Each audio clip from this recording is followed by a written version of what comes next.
Olá pessoal, estamos de volta para mais uma aula de Cálculo Diferencial Integral 1. E a partir de hoje vamos finalmente entrar nessa parte aqui, ó, integral. Nós estudamos limites e derivadas. Agora a gente vai passar para a parte de integração. Tá?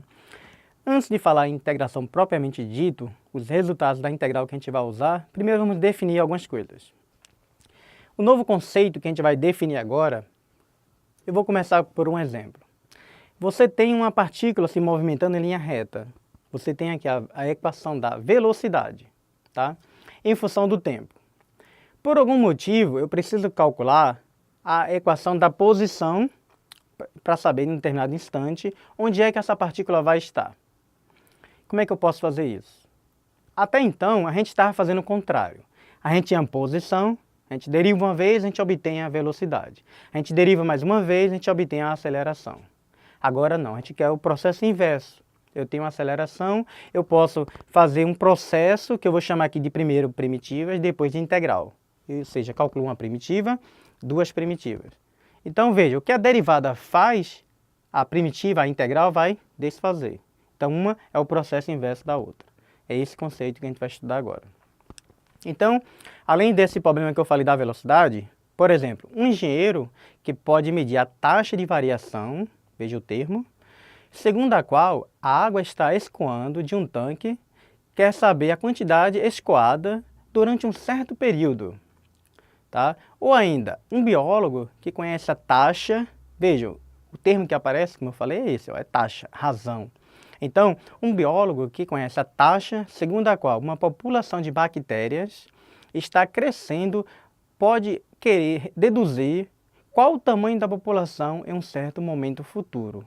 Então, veja, o crescimento está dando uma taxa de crescimento, pode ser exponencial, e ele quer saber no futuro o tamanho dessa população. Tá? Isso pode ser feito uma técnica que a gente vai começar a estudar a partir de agora. Então, qual é o nosso problema? Nós queremos encontrar uma função que eu vou chamar de f grande, tá? A gente quer encontrar uma função que eu vou chamar de f grande, cuja derivada, ou seja, a derivada dessa função é exatamente igual à função f conhecida, tá? E esse f grande, a gente vai chamar isso de antiderivada ou primitiva. Eu vou usar o termo aqui primitiva, mas você pode encontrar na literatura também o termo antiderivada. Antiderivada porque, como eu disse, né, o processo inverso à derivada. Então, a definição vai ser essa daqui, ó. Uma função f grande é denominada uma primitiva de a função pequena, f pequeno, no intervalo, né, fechado lá, b qualquer, se a derivada dessa função f grande for exatamente igual à função f, para qualquer valor de x. Então, esse f grande a gente vai chamar de primitiva. Claro, isso vai ficar melhor a gente visualizar com exemplo. Seja aqui a função f de x igual a x ao quadrado. Tá? Digamos que a gente, por algum motivo, a gente queira determinar aquele f grande, ou seja, uma primitiva. Uma primitiva significa, dada uma função f de x aqui, eu vou chamar esse f de x 1 sobre 3 x ao cubo. Por quê? 1 sobre 3 x ao cubo. Né? Vejam, se a gente deriva essa função, o que a gente vai obter? Então, f' grande, f grande linha, representa a derivada dessa função. Pela regra de derivação, a derivada disso, o que acontece? Cai o 3 aqui, né? 3 menos 1, 2. Então, o 3 que caiu aqui, você cancela 3 com 3, sobra apenas x ao quadrado. Então, veja que a derivada desta função é exatamente x ao quadrado, ou seja, o f de x, que é nessa definição aqui, né? Então, f grande é uma primitiva de f, se somente se a derivada de f grande é igual a f pequeno, foi o que a gente encontrou. A gente pegou essa função, derivou e encontrou exatamente a f de x. Mas, note mais um detalhe. Se eu dissesse para vocês que essa função aqui, f de x, eu vou chamar ela de g de x, eu vou usar esse mesmo termo mais 100. Será que essa função também satisfaz o conceito de primitiva? Agora, note o seguinte. Se a gente chamar agora uma outra função g de x, vamos pegar esse mesmo termo, só que vamos somar uma constante. Será que essa função também é uma primitiva da função f? Para verificar isso, basta a gente derivar a função g. Derivando a função g, então vejam, aqui esse termo é o que a gente fez agora há pouco, vai dar x ao quadrado. E como nós vimos, a derivada de uma constante é zero. Perfeito. Então, o que acontece é que eu posso tomar esta função como sendo a primitiva da f pequena, posso tomar essa função g como sendo a primitiva da f pequena. Ou seja, eu posso pegar uma função arbitrária, um h de x dado por esse termo aqui, mais um c, em que esse c é uma constante qualquer. Então, nós vamos ter aqui, pessoal, não só uma primitiva, mas uma família de primitivas. Basta encontrar o valor desse c, dessa constante. Aí você pode me perguntar, como encontrar o valor dessa constante? Essa constante ela vai ser determinada conforme o seu problema. Por exemplo, eu posso dizer para você, ó, calcule a posição de um móvel, de uma partícula, que parte da posição x igual a 10, com velocidade inicial de 2 metros por segundo, por exemplo. Eu te dei duas condições. Essas condições são chamadas de condições iniciais. Essas condições é que vão me permitir calcular o valor dessa constante c. Então, inicialmente, essa constante é uma constante arbitrária. Tá? E isso a gente expande, então, o conceito de primitiva. Ou seja, a primitiva de uma função tá, é uma função f grande mais uma constante. De forma que, se eu derivar isso, eu tenho que obter a própria função inicial. Tá? E pronto, esse é o conceito de primitiva e que a gente vai melhorar o resultado disso para a gente trabalhar com as chamadas integrais. Por fim, então, nós verificamos que, dada a função f de x igual a x ao quadrado, uma primitiva desta função é 1 sobre 3 x ao cubo mais c. Derivando isso, a gente volta para a função original. Uma outra pergunta que pode ser feita é o seguinte: poxa, eu vou ter que ficar sempre pensando em uma função em que eu derivar essa função e vou obter a função original? Seria muito trabalhoso fazer isso. Vocês vão perceber que não. Nós vamos desenvolver toda uma teoria em que a gente vai fazer isso de forma prática, sem ter que ficar o tempo todo pensando numa primitiva. Mas, inicialmente, a gente começa assim. Aqui está uma ilustração apenas para a gente verificar diferentes valores de C. Mas, já comentei com vocês como é que a gente calcula o valor de C. Tá? Então, aqui, ó, supondo C igual a 1, 2 e 3. Então, a gente vê que essa curva, primeiro aqui passando pelo zero, a curva original, quando você soma uma unidade, ela é deslocada para cima uma unidade, duas e assim por diante. O mesmo acontece se eu fizer o C aqui, menos 1, ela é deslocada para baixo, uma casa, menos 2, duas casas. Então, veja, eu tenho aqui uma família de primitivas. Eu tenho diversos valores conforme a condição inicial. Então, esse resultado é um resultado mais geral, em que você encontra não apenas uma única função, mas uma família de funções. Então, um exemplo aqui para a gente ilustrar esse resultado, esse primeiro resultado é o seguinte. Encontre a primitiva mais geral, ou seja, com a constante, né? Encontre a primitiva da função seno, tá? Ok, eu quero encontrar um f grande, de tal forma que esse f grande, se eu derivar ele, eu vou obter exatamente o seno de x. Então, você pensou em f de x grande, você chamou de menos cosseno de x. Por quê? Porque você sabe que a derivada do cosseno dá menos seno. Já foi feito isso. Então, a derivada do cosseno é menos seno. Com menos que aparece aqui, ficaria seno. Aí você obtém que f' de x é igual a seno de x. Ou seja, é a própria função. Então, f grande é uma primitiva de seno de x, é menos cosseno de x. Isso quer dizer que, se eu tenho a função seno e eu quero fazer o processo inverso, ou seja, calcular a primitiva, eu vou obter menos cosseno de x. Mais uma constante. Lembrando que a gente pode ter uma família de primitivas. Então, essa aqui é a primitiva da função de x. Menos cosseno de x mais c. Tá? Aqui eu apresento a vocês uma tabela de primitivas. Existem outras, claro. Tá? Aqui eu estou colocando algumas. Estou chamando de primitivas particulares. Então, a primeira delas, aquele polinômio, né? X elevado a n, para n diferente de menos 1. Quando n for menos 1, você cai neste caso aqui, né? Menos 1, o x passa para o denominador.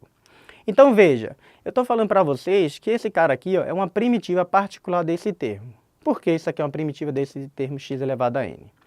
Vamos usar a derivada aqui, nessa primitiva. Se a gente derivar isso e obter esse resultado, tá ok. Isso é uma primitiva. Então, como é que a gente deriva polinômio, né? Lembrando que o expoente, no caso aqui, n mais 1, ele cai, né? Multiplicando, ele passa multiplicando x e fica n mais 1 menos 1. Então, mais 1 menos 1, 0. Fica só o x elevado a n.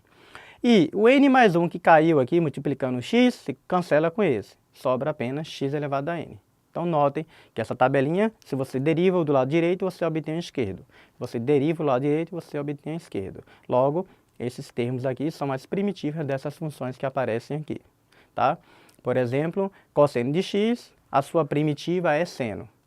Ok. Isso significa que eu tenho seno, a gente provou que a derivada do seno é cosseno, usando o limite. E agora a gente tem um resultado que diz que o contrário, se eu faço um processo inverso, a primitivação, a primitiva do seno volta para o cosseno. Tá? Então, esse é um resultado que a gente está estudando e que a gente vai aprofundar isso e a gente vai calcular isso de maneira diferente na próxima aula. Ok, então agora para a gente entender um pouquinho mais esse conceito de primitiva, vamos trabalhar com um objeto em linha reta, um movimento que é chamado lá de movimento retilíneo, que a gente já estuda isso na física, desde o ensino médio, a gente já vem trabalhando com esse tipo de problemas. Tá. Então vamos nessa.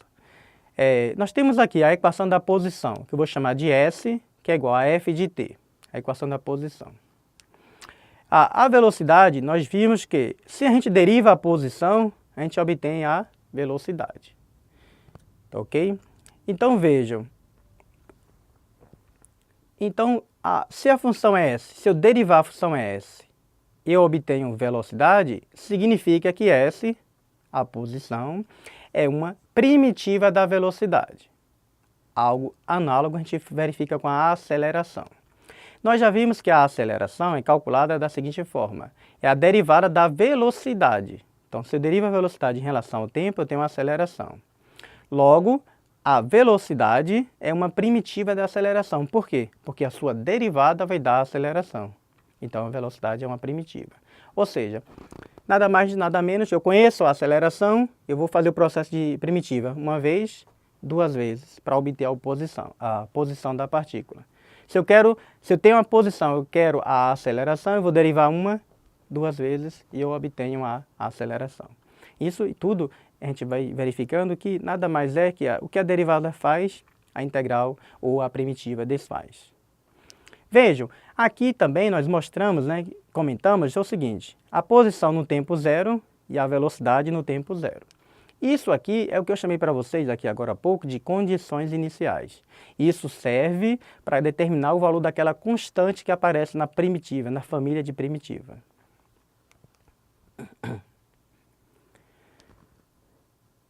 E mais, note que isso aqui vale para qualquer ordem. Eu posso calcular isso aqui 3 vezes, 4 vezes. Isso aqui vale para qualquer ordem, tá?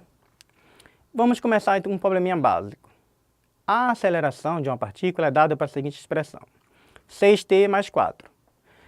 Aí você me pergunta, eu poderia usar Galileu, por exemplo, as equações que a gente aprende na física, lá no ensino médio, para fazer esse exercício?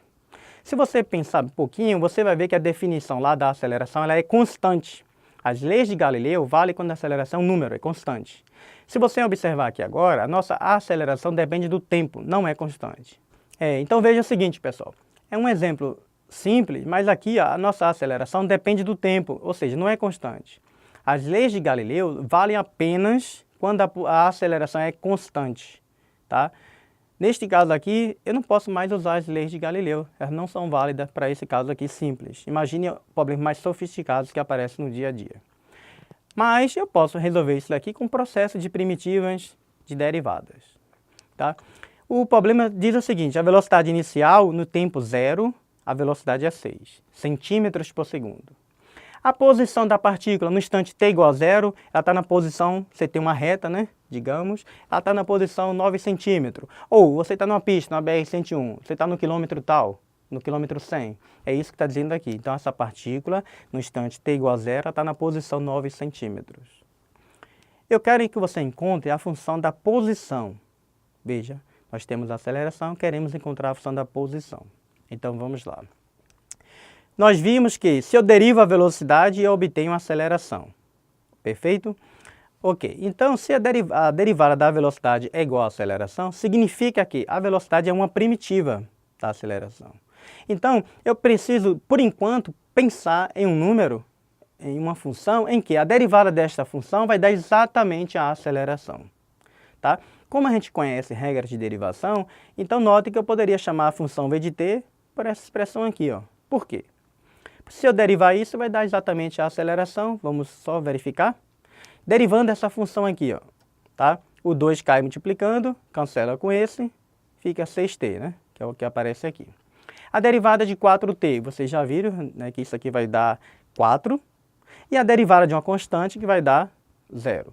Então, se eu derivo isso, eu obtenho exatamente isso. Logo, V é uma primitiva. Então, esta, tá? Simplificando 6 por 2, 3. Esta é a função da velocidade deste objeto. Tá, ok? Mas a gente não quer encontrar isso. A gente quer encontrar a posição. Perfeito? Mas, notem que aqui tem uma constante, que eu não sei quem é essa constante. Eu já posso determinar essa constante? Sim. Eu tenho aqui no exercício duas condições iniciais. Eu já posso usar uma. Se eu estou com a equação da velocidade, então vamos usar então a condição da velocidade. O que está dizendo essa fórmula aqui? Quando t é zero, substitui t por zero, eu vou achar quem é o valor do c, né? Porque a velocidade é 6. Então, substituindo isso naquela fórmula, quando eu faço t igual a zero, nesta fórmula aqui, ó, resta apenas 0, 0, eu fico com v de 0 igual a c. V de 0 igual a c, está aqui. Mas a condição inicial me diz que na posição 0, a velocidade é 6. Então, eu vou igualar essas duas fórmulas e vou obter que c aqui é igual a 6. Então, com isso, eu encontrei o valor da constante da primitiva e eu tenho aqui agora o v de t, que é uma primitiva particular. Por que é uma primitiva particular? Porque eu encontrei o valor da constante pela condição inicial dada. Perfeito. Então, nós temos a equação da velocidade. Agora, nós queremos a equação da posição.